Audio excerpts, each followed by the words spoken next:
मैं तो ये कहूँगा कि ये जो संस्था से मैं कार्यक्रम कर रहा हूँ, हम लोग कर्मचारी भी हैं, इसमें अधिकारी भी हैं, छोटे कर्मचारी भी हैं, बड़े भी अधिकारी भी हैं। हम लोगों को सिर्फ एक काम करना होता है, भारतीय संविधान का एक एक अनुच्छेद को समाज के बीच में ले जाकर वो बताना होता है, और सरकारें क्या कर रही हैं, कितना कर रही हैं, कितना उसको लागू कर रही हैं, किसकी उसकी अवहेलना कर रही हैं, ये सरकारों को तय करना पड़ेगा।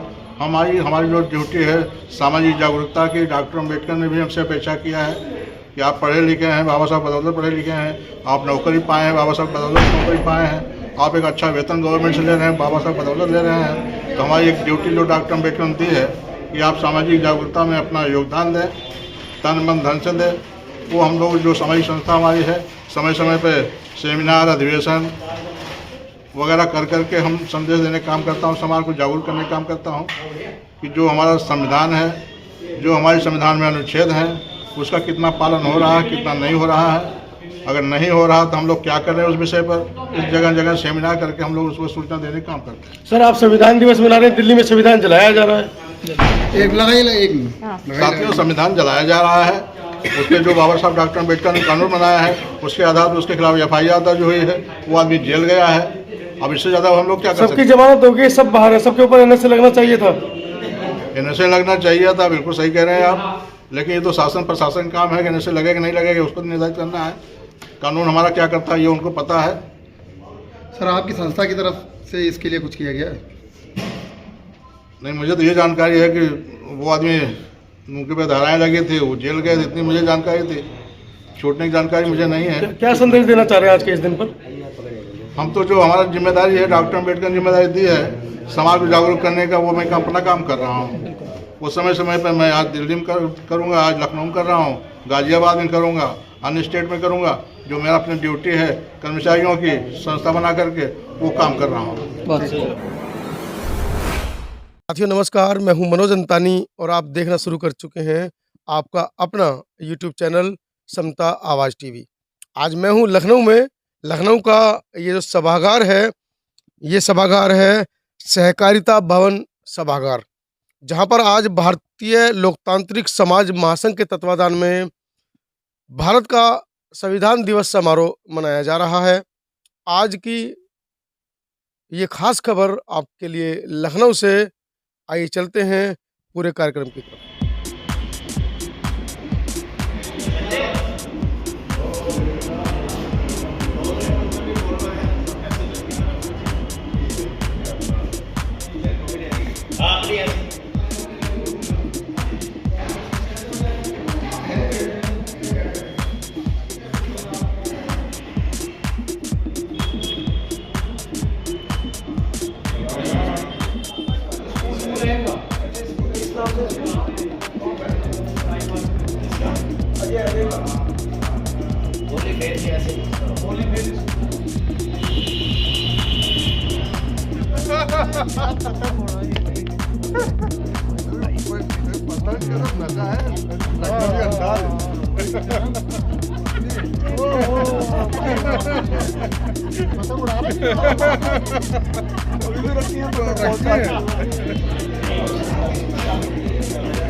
मुख्य अतिथि, आज के कार्यक्रम के मुख्य अतिथि